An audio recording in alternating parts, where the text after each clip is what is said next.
Thank you very much. Muchas gracias, muchísimas gracias, Francisco.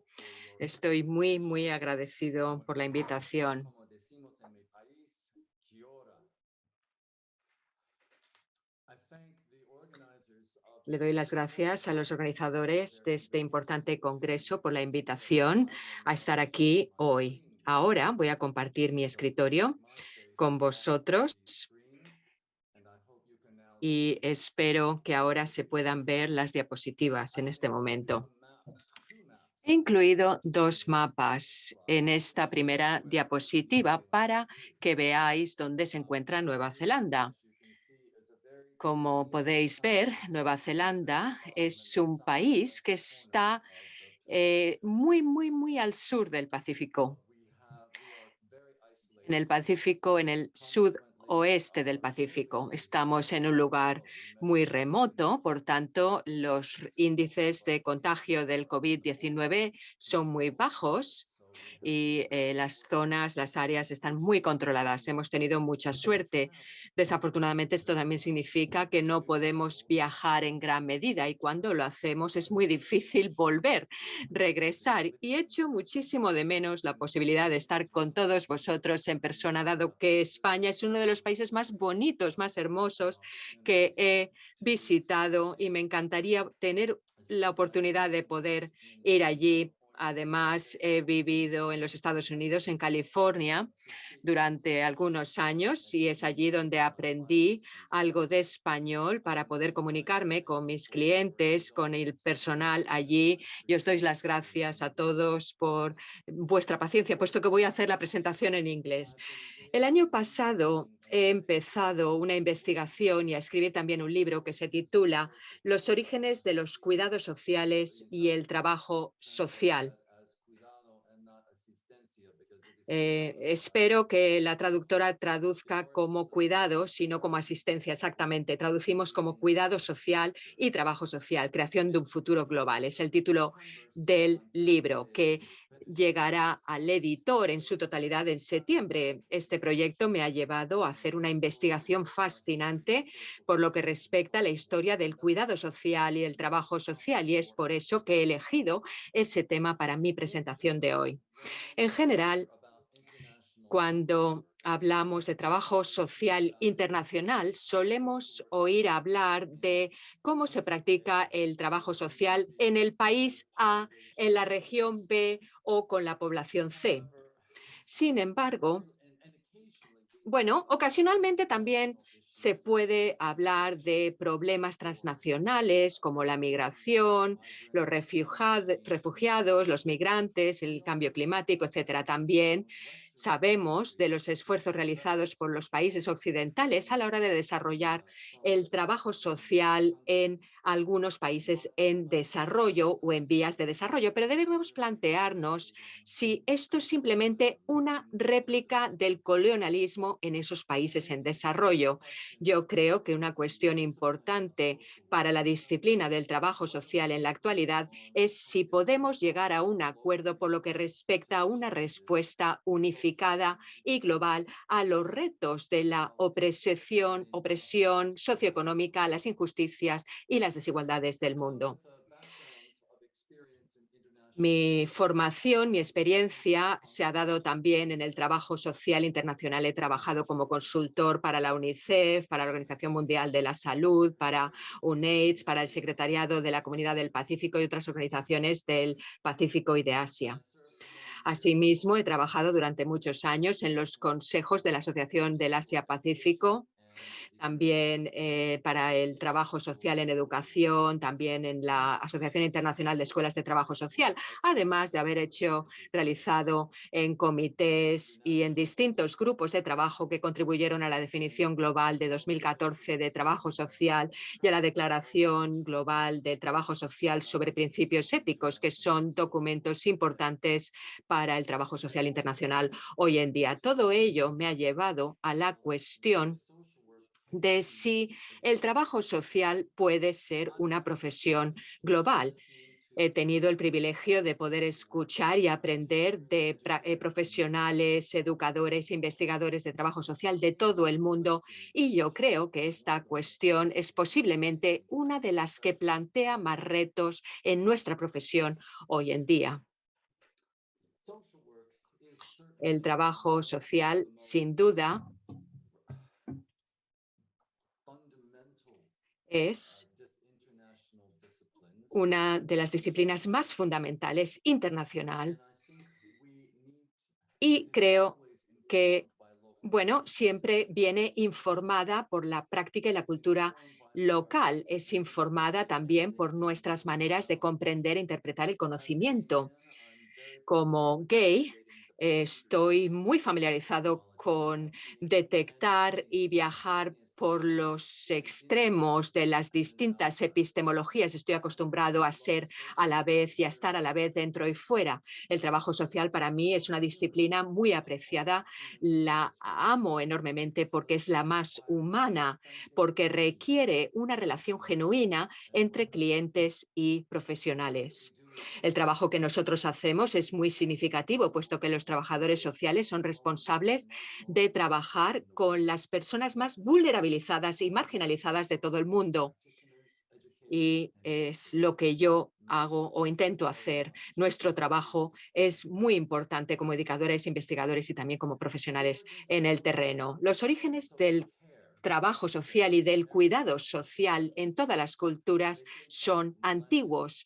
eh, Tienen milenios de antigüedad, se remontan al siglo XXIV antes de Cristo en Mesopotamia y al siglo VI antes de Cristo en Asia. El código de Hammurabi, y aquí tengo una imagen de ese código grabado en roca, el código de los Hammurabi, lo vemos en la diapositiva, estableció que la responsabilidad de cuidar a los huérfanos, las viudas y los pobres era responsabilidad de las élites, de la corte real y de su nobleza. En el siglo IV después de Cristo, el emperador romano Constantino llegó a una especie de acuerdo con la primera iglesia cristiana. Tú te encargas de los pobres, los enfermos, los huérfanos y las viudas, y los mantienes fuera de nuestra visión, y yo legalizaré la cristiandad en el Imperio Romano. Esa iglesia inicial asumió la tarea y construyó los primeros orfanatos, los primeros hospitales y asilos en Constantinopla, ahora Estambul, y también en todo el imperio. La Iglesia colaboró con las autoridades civiles para crear por primera vez una clase de pobres, una categoría de pobres, para ayudar al emperador a mantener el orden social en lo que devendría el occidente cristiano. Ese sistema continuó durante 1000 años hasta la Gran Peste, la Peste Negra de 1348, cuando las autoridades civiles tuvieron que asumir esa tarea, puesto que había una gran parte del clero muriendo como consecuencia de la plaga y no podía asumir además el cuidado de todos los emigrantes que se iban de las ciudades durante la peste. Yo mantengo que en la época cristiana, en Europa, en Norteamérica y en sus colonias, en todo el mundo, el cuidado social se ha ido dibujando, se ha ido perfilando en base a nociones religiosas particulares de quién es merecedor de los cuidados, de a quién se le deben dar esos cuidados, quién los debe prestar y por qué. En los evangelios del cristianismo, en el Nuevo Testamento, se exalta a los pobres, se celebra a los pobres, y en los Hechos de los Apóstoles leemos que los cristianos eran los encargados de cuidar a las viudas y a los pobres. Sin embargo, en la segunda epístola a los tesalonicenses, posiblemente una de las partes más iniciales del Nuevo Testamento, que se remonta al año 50 después de Cristo, el apóstol Pablo escribe estas importantes palabras: no pedimos a nadie un pan que no hubiéramos ganado, sino que trabajamos durante noche y día hasta cansarnos para no ser una carga para ninguno. Cuando estábamos con ustedes les dijimos claramente: el que no quiera trabajar, que tampoco coma. se preparaba a esperar el regreso de Jesucristo. Ese fue el contexto de Pablo, pero sus palabras fueron interpretadas especialmente como palabras que querían decir, si no te ganas el pan, entonces no eres merecedor de recibir asistencia. Esas palabras suponían que cualquier persona que no trabajase no era merecedor del pan. Y esto se adoptó como un cimiento para el requisito de que para recibir cualquier tipo de asistencia los pobres tenían que trabajar. El derecho o la expectativa de la asistencia se convertía en cuanto a esto en un privilegio. Desde ese momento, el cuidado social o lo que ahora ya conocemos como trabajo social ha sido secular. El proceso de evaluación y provisión de los cuidados ha sido codificado con el Decretum Gratiani, en el que se regula y su trabajo, el trabajo de Graciano, se convierte en los cimientos de las leyes de los pobres en toda Europa en ese momento.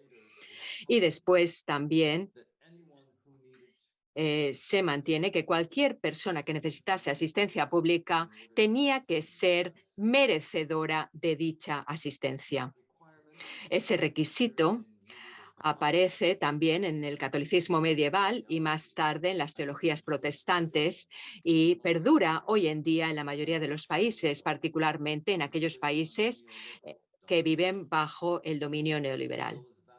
Esos valores se exportaron por todo el mundo durante la así llamada era de los descubrimientos, un periodo de colonización y capitalismo cuando se imponen los valores europeos en los pueblos indígenas de todo el mundo en aras a los beneficios de los comerciantes e inversores europeos. Nosotros, en el siglo XXI, somos herederos de esas actitudes y de esos valores, nos demos cuenta de ello o no. La mayoría de nosotros no somos conscientes de ello, pero forman parte de lo que Taylor llama el imaginario social. Es el modo en el que han sido siempre las cosas y, sin embargo, no nos damos cuenta de que hemos heredado esas actitudes cristianas. Durante milenios, durante miles de años fue la responsabilidad de las élites el cuidar a los pobres. Ahora, en el occidente cristiano, se ha convertido en la responsabilidad de los pobres, el que se ganen su asistencia, el que se ganen sus cuidados. La mayoría de nosotros en Occidente, el Occidente desarrollado, no tenemos ni idea de cómo se lleva el trabajo social o se llevó en el hinduismo, en las culturas budistas, confucionistas o shinto, o en el Islam, o por ejemplo, entre los pueblos indígenas de África. Únicamente recientemente ha empezado el trabajo social a tener en cuenta la violencia perpetuada por la hegemonía colonial sobre los pueblos indígenas y sus tierras tribales en lo que ahora conocemos como América del Norte, Central y Sudamérica, en Australia y en las islas del Pacífico. Si no somos conscientes de nuestra historia, la vamos a repetir sin ningún tipo de conciencia en nuestras prácticas educativas, en nuestra investigación. Los Vedas constituyen el principal cuerpo de las escrituras indias. Se escriben en sánscrito, se escribieron posiblemente entre el año 1500 y 700 antes de Cristo y constituyen los cimientos de lo que consideramos la religión más antigua del mundo, el hinduismo, que tiene unos 1.200 millones de seguidores, es decir, el 15% de la población mundial. Los Vedas nos enseñan que el cuerpo material es una ilusión y que esa ilusión es fuente de sufrimiento o una falta de satisfacción. El cuerpo material y sus identidades sociales ampliadas, como el género, la casta, las relaciones, las políticas, la ciudadanía, etcétera, no tienen conexión con la vida real del ser esencial, pero el cuerpo debe ayudar al yo a esa esencia en su viaje hacia liberación espiritual del ciclo del renacimiento y de la iluminación. Cuidar a las personas desde la perspectiva de los Vedas es algo antiguo. El cuidador modela el desapego de las externalidades para poder así conectarse con el ser espiritual. Esto significa que proveer cuidados se realizaba históricamente por parte de aquellos que tenían un concepto más avanzado de la fe en los templos, los monasterios o en las casas religiosas.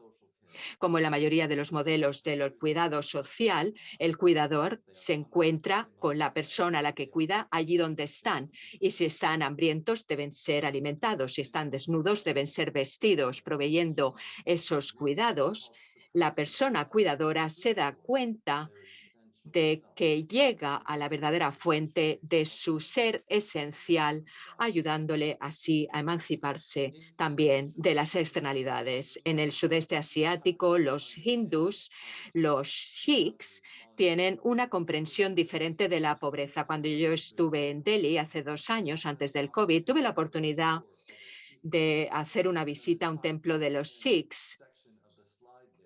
En la parte de la derecha vemos la cocina de uno de estos templos sikhs donde preparan un gran caldero de alimento para alimentar a cualquier persona que lo necesite a diario.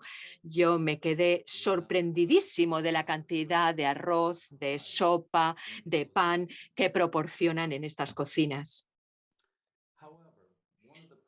Sin embargo, uno de los problemas con los que los hindús proporcionan esa asistencia es que para dar esos cuidados a las castas más bajas, esos individuos se arriesgan a verse contaminado por una casta más baja y, por tanto, muchos cuidadores lo que hacen es migrar a las comunidades budistas, se pasan al budismo. El budismo data al siglo VI antes de Cristo.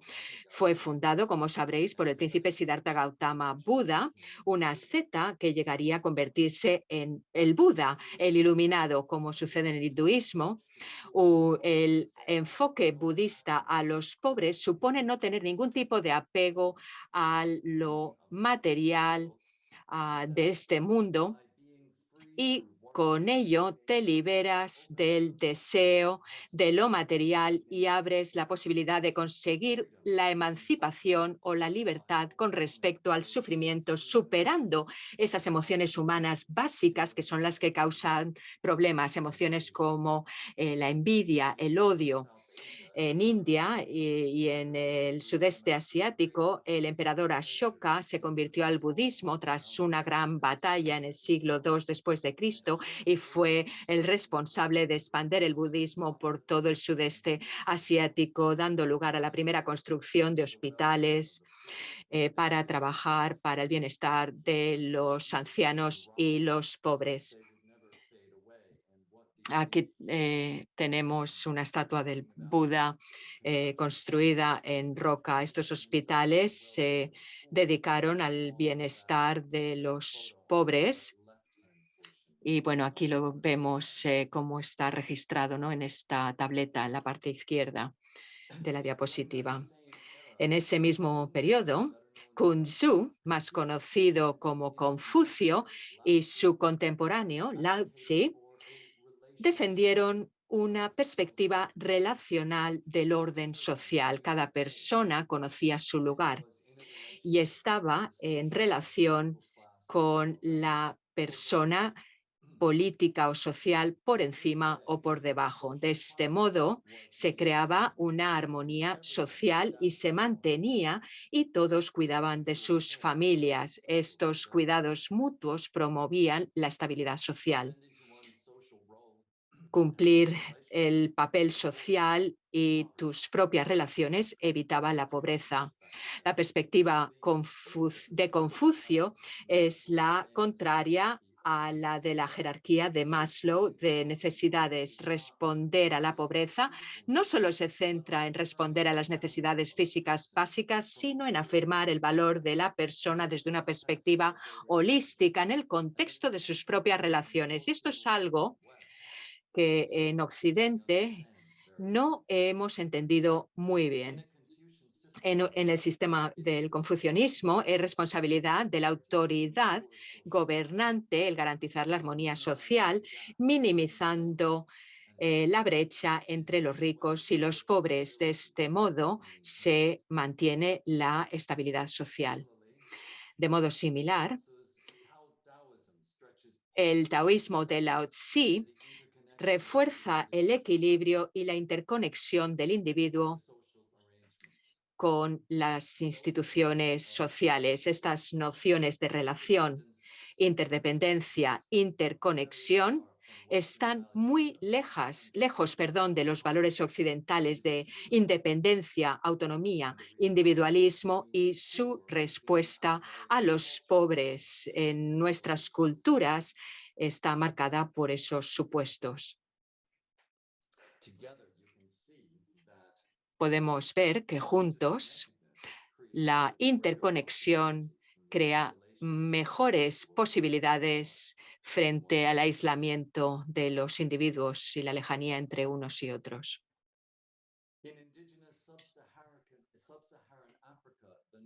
En el África negra subsahariana, la noción de Ubuntu, yo soy porque nosotros somos, se ha convertido tan importante para el trabajo social internacional que se ha convertido en el lema del Día del Trabajo Social de este año. Ubuntu es una palabra en suajili que entiende las relaciones sociales como el bien primario, son de gran importancia y trascienden las fuentes de valor. Expresar Ubuntu es afirmar la propia humanidad, reconociendo la humanidad de los demás y elegir el bienestar de los otros por encima de la ganancia personal. El premio Nobel Desmond Tutu escribió que Ubuntu es la esencia de ser humano, proporciona resiliencia y capacita a las personas a sobrevivir y a emerger como seres humanos a pesar de todos los esfuerzos para deshumanizarlas, no solo conduce a que un pequeño pueblo o aldea de África críe a un niño, sino a que se le cuide a lo largo de toda su vida y más allá de la muerte. El Islam, como sabréis, construye sus estructuras de cuidado social en base a antiguas asociaciones comerciales. Todas las personas tienen el derecho y el deber de trabajar por una sociedad justa e igualitaria, incluyendo el apoyo a los pobres, la emancipación y protección de las mujeres, dándoles el derecho a herencia y al divorcio, la educación y la igualdad espiritual y moral de los sexos. En el Islam, los pobres no son teologizados ni filosofizados como una clase social, sino como individuos que existen en cualquier sociedad y a los que se debe cuidar por parte de toda la sociedad.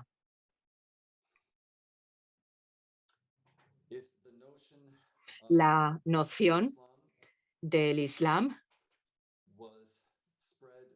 se divulgó a través de conquistas y a través de matrimonios mixtos en Arabia, sudeste de Asia, el sur de Asia, el norte de África, en Iberia y en Europa Oriental. La noción de relación es el cimiento de una sociedad estable y para mantener la armonía social no se limita a las culturas basadas en el Ubuntu o en el confucianismo. Las culturas indígenas de todo el mundo se basan en las relaciones, la interdependencia, los cuidados mutuos y en el mantenimiento de la armonía social. En las culturas pacíficas, es decir, las culturas del Océano Pacífico, la AICA hace referencia no solo a la familia nuclear inmediata, como sí sucede en la mayoría de las sociedades occidentales, sino a una familia más grande, más ampliada, que incluye a los primos lejanos Por ejemplo, el comportamiento de un miembro se refleja en todo el grupo. Los rituales como el ifoga, por ejemplo, adoptado por otros sistemas jurídicos como la justicia restaurativa, se desarrollaron para poder mantener relaciones pacíficas entre los aiga, es decir, las aldeas y también las islas. Entre los maori en la Nueva Zelanda, Aotearoa, las ceremonias de bienvenida, Pohiri, se inician para identificar una especie de genealogía o Wakapapa que identifica la montaña de uno, el río de uno, la caona de uno y de sus ancestros cuando llegaron a este lugar, a esta tierra. Turaguanawe, la tierra o el lugar donde nacimos o donde nos criamos, y también el iwi, la tribu, Hapu, la subtribu, el Wanu, las relaciones con los iguales.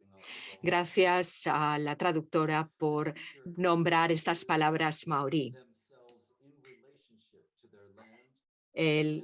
Las personas se establecen a sí mismos en relación con la tierra, con sus ancestros y sus familias ampliadas cuando se presentan, y ubicándose en ese nexo de relaciones, la persona que habla en maorí identifica de dónde procede y a quién pertenecen. De modo similar, los indígenas australianos y de los estrechos de Torres identifican también la importancia de su tierra, su cultura, su espiritualidad, su familia y su comunidad al mantener lo que los occidentales llamamos salud mental o equilibrio mental. Fue la colonización y la subsiguiente misionización la que hizo una disrupción, en sus relaciones, separando a los pueblos indígenas de su tierra, creando desequilibrios, desarraigo y creando así un gran descontrol. Esto les permitió, sin embargo, a los colonizadores mantener un control más fácil. En estas fotografías vemos imágenes de indígenas de todo el Pacífico, de Samoa, de las islas Fiji, de la Micronesia, de otros archipiélagos también, otras culturas indígenas.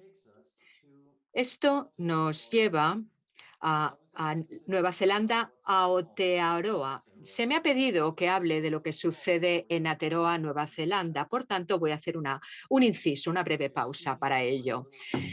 Hemos visto qué pequeño país somos, ¿no? Somos un país de 5 millones de personas ahí en el rincón más sureño del mundo.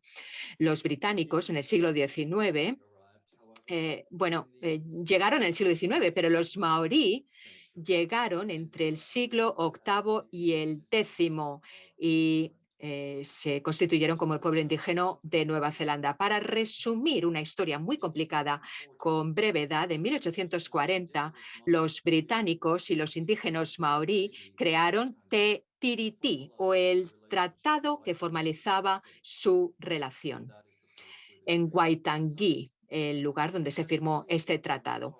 El tratado forma parte de la estructura constitucional de Aotearoa, Nueva Zelanda.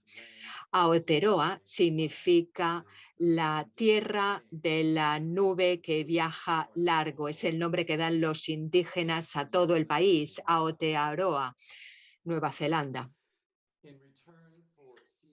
A cambio de ceder el gobierno a la corona británica, en el artículo número 1 del tratado, los británicos prometieron respetar el derecho maorí a la autodeterminación sobre sus tierras y sus tesoros. El tercer artículo otorga nacionalidad británica a los maorí. El tratado existe, es bastante corto ese tratado. Vemos que esta flecha que muestra el tratado original, el texto original en la parte izquierda de la pantalla. Este tratado está en dos idiomas, en inglés y en tereo maorí, pero las versiones son diferentes. No todos los jefes maorí firmaron las dos versiones. Dicho de otro modo, este tratado es contencioso, es confuso y las interpretaciones y la compresión de las versiones difieren en ocasiones de manera muy significativa. El tratado prácticamente fue incumplido inmediatamente por los británicos y de hecho las tierras tradicionales maorí fueron confiscadas, robadas, los maorí fueron desubicados de sus tierras tradicionales, de sus aldeas, de sus redes sociales y se vieron obligados a desplazarse a las zonas urbanas para encontrar trabajo. Si bien no se separó a los niños maorí de sus familias, como sí sucedió con los aborígenes australianos o canadienses, sí que hubo separaciones y se prohibió el maorí como idioma en las escuelas. La pobreza, la enfermedad, los sin techo, el alcoholismo se convirtieron en endémicos. Lo que ahora se conoce como rezanimiento maorí solo empezó en la década de los 70. La inversión gubernamental en la salud y el cuidado social de los maorí aumentó en ese momento en gran medida. Se empezaron a dar clases de lenguaje maorí, se crearon escuelas de inmersión en maorí, Cura Kaupapa. Se estableció también un tribunal permanente en 1975 para presentar demandas relacionadas con la recuperación de tierras por partes de los maorí. Y hoy en día se han concedido ya como indemnización más de 1.000 millones de dólares. En 1987 el maorí fue designada una de las tres lenguas oficiales de Aotearoa, Nueva Zelanda, junto con la lengua de signos y el inglés, y los documentos oficiales deben ser bilingüe. Hay un informe muy crítico de 1988 que condujo a cambios significativos también en el trabajo social. El trabajo social en Nueva Zelanda se entiende ahora a sí mismo como bicultural y bilingüe. En el 2010 se estableció un fondo social de los maorí para los maorí, de modo que ha habido importantes cambios. Sin embargo, el 15% de la población que es maorí, en la actualidad, el 56% de las separaciones de los niños de los hogares se dan sobre todo entre los maorí. El índice de desempleo nacional es el doble entre los maorí y el 20% entre los jóvenes maorí. La expectativa de vida, la esperanza de vida es de 73 años para los hombres y para las mujeres el 77,7 entre para los no maorí es más alta, 83 años, o sea que claramente sigue habiendo mucho trabajo que hacer. Aotearoa, Nueva Zelanda, también recibe un gran número de migrantes de las naciones del Pacífico y Auckland tiene una población de 1,2 millones de personas. Se considera la ciudad más grande de esta zona del Pacífico. Muchos de estos pueblos del Pacífico son migrantes económicos, pero también refugiados del cambio climático de distintas islas que van desapareciendo lentamente debido al aumento del nivel del mar. Anticipamos una crisis de migración en el Pacífico conforme más y más personas se van viendo desubicadas. Por ejemplo, el gobierno de Kiribati ha comprado ya terrenos en Fiji, en las Fiji, y está previendo reubicar toda su población, la población de esta isla, reubicarla en las islas Fiji, puesto que esta isla está desapareciendo. Aquí tenemos algunas de las banderas de las naciones del Pacífico. En muchas de ellas hay rasgos de este estilo muy prominentes. Todo esto significa que Aotearoa, Nueva Zelanda y en todo el Pacífico se gestionan constantemente retos que son consecuencia de la colonización y seguiremos haciendo esto posiblemente en un futuro próximo. Bien, vamos a volver ahora a la pregunta original. ¿Puede ser el trabajo social una profesión global? Bueno, yo creo que es una pregunta muy, muy complicada. Yo sostengo que las naciones colonialistas cristianas están perpetuando ese pasado en la actualidad. Y si todavía no estáis convencido de la relevancia de mi argumento de que el trabajo social occidental debe cuestionar su epistemología originaria cristiana y aprender de otras filosofías globales, pues tenemos que hacerlo ya. Vamos a ver aquí las poblaciones, ¿no?, del mundo. Los seguidores de religiones no abrahámicas. Tenemos el hinduismo, 1.200 millones de personas en todo el mundo, el confucianismo, que constituye 1,8 mil millones en todo el mundo. Y luego las personas indígenas de África, las personas de la diáspora, añadimos 1,5 mil millones de personas. Esto significa que hay 5.600 millones de personas en todo el mundo que no comparten las epistemologías occidentales. Es una parte muy, muy significativa de la población mundial. Ahora voy a ir muy rápidamente en estas diapositivas. La definición global de trabajo social del 2014 se desarrolló tras una consulta muy significativa en todo el mundo. Por primera vez reconoció la existencia de los conocimientos y sabidurías indígenas y la necesidad de armonía social como parte de comprensión propia del trabajo social. Pero esa definición no vino sin controversias. De hecho, trabajadores sociales de los Estados Unidos no la cuestionaron y también en algunos lugares de Alemania se consideró que la idea de los pueblos indígenas era irrelevante, no entendiendo las implicaciones colonialistas. Los trabajadores sociales budistas han creado definiciones alternativas hoy en día en las que apuntan que el trabajo social está en gran medida sustentado por esos orígenes cristianos.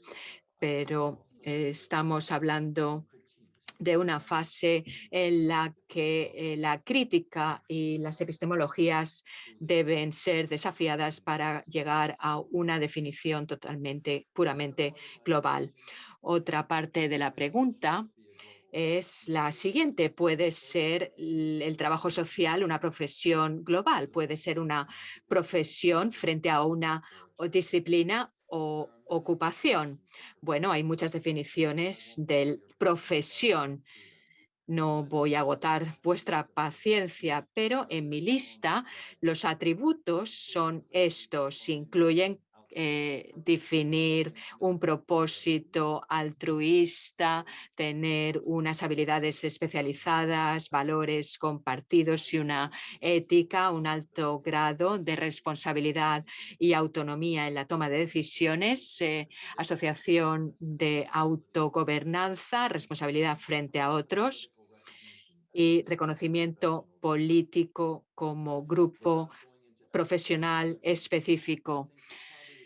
Posiblemente estaréis de acuerdo conmigo en que el trabajo social cumple algunos de estos criterios en algunos lugares del mundo, la mayoría en algunos pocos lugares del mundo y ninguna, no todas de ellas en ninguno. Utilizando estas categorías, lo mejor que podemos decir es que el trabajo social tiene mucho trabajo que hacer. Es una cuasi profesión en algunos países, pero no en todos. Y en algunos, como por ejemplo Bangladesh, ni tan siquiera está reconocida como ocupación. Así pues, llegamos a otro reto, el de conceptualizar el trabajo social en base a su función de control social o una ocupación que se espera por parte del Estado.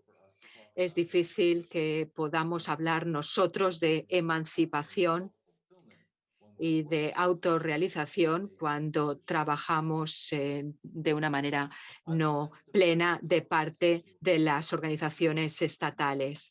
Y bien, llegamos a un momento en el que debemos dar una respuesta a si el trabajo social es una profesión o si puede ser una profesión global. Bueno, la respuesta es depende. Depende de dónde estés, depende de quién seas, depende de con quién trabajes y depende del tipo de trabajo que hagas.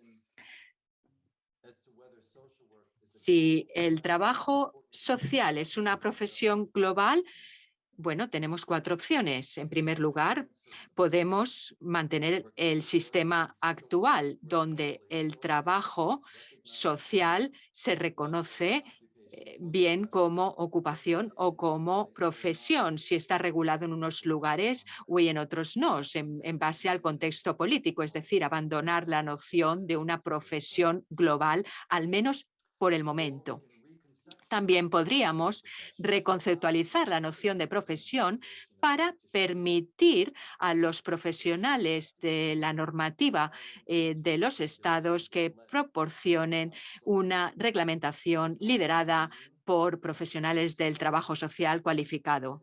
A mí me parece que esta forma estructurada de la profesión debe defender el reconocimiento estatal de las naciones y también reconocer esos territorios en los que no existe reglamentación y también que haya programas educativos específicos con financiaciones y categorías específicas. En tercer lugar, podemos defender también una versión más limitada de la profesión regulada por el Estado, en el que el Estado únicamente administra los procesos para garantizar que se implementan los criterios necesarios de reconocimiento de los profesionales individuales en base a los estándares fijados por las profesiones, las asociaciones profesionales de asociaciones independientes. Esto requiere que las asociaciones sean robustas y existan en todos los lugares. Y en cuarto lugar, podemos decidir que solo un estatus totalmente independiente garantizará que los valores nucleares del trabajo social se garantizan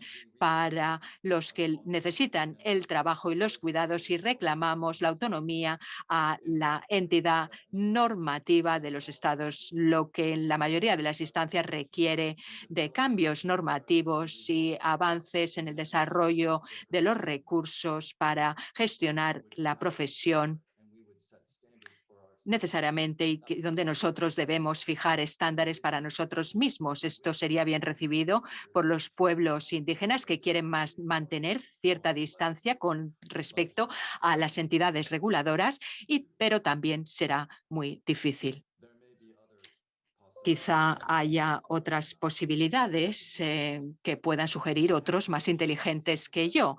¿Puede ser el trabajo social una profesión globalmente? Sí, si realmente lo queremos, pero si queremos que sea verdaderamente global, nosotros como trabajadores sociales necesitamos criticar nuestra epistemología dominada por el cristianismo en Occidente. Debemos ser conscientes del impacto del pasado de la colonización, seamos colonos o colonizados, y tendremos que tener una mente abierta, un corazón abierto a las epistemologías indígenas de África, de Asia, de América, para así reclamar una noción de profesión que eleve el estatus del trabajo social y también de las mujeres que lo desarrollan. Y queremos que esa práctica se dé en todos los países y para ello tendremos que luchar, puesto que es un proyecto enorme que se realizará a lo largo de muchos años.